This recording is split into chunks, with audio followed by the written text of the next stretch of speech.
बिस्मिल्लाहिर्रहमानिर्रहीम जी। आज जुम्मे का दिन और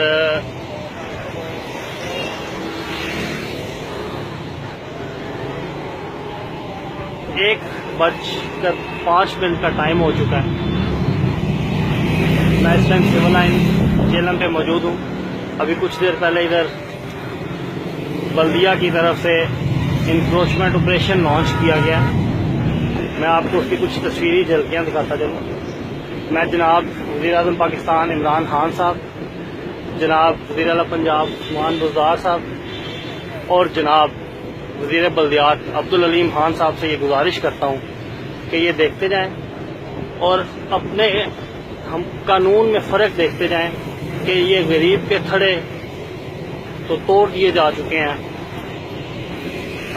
उनका जो मामलात थे वो तो सारे ख़त्म कर दिए गए हैं इंक्रोचमेंट के हवाले से। लेकिन ये जनाब हमारे MNA चौधरी फरख अल्ताफ़ साहब NA 62 से, ये उनके घर की दीवारें हैं, ये एज इट इज़ मौजूद हैं। ये किस कानून के तहत यहाँ पे मौजूद है और किस कानून के तहत ये इधर खड़ी हुई हैं।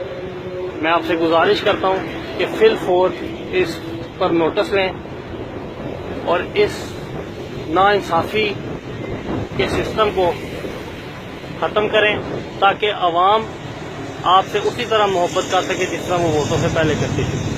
और हम तो ये कहते हैं कि इंसाफ का जो मामला है वो पहले ऊपर से शुरू हो, MNA MPA से शुरू हो, ताकि गरीब लोग ये ना समझ सकें कि बड़ों से तो कानून वैसे ही डील कर रहा है जैसे आज से पहले डील करता था। बहुत शुक्रिया। मैं उम्मीद करता हूँ कि आप इस पर फिल फॉर एक्शन लेंगे। अस्सलाम वालेकुम।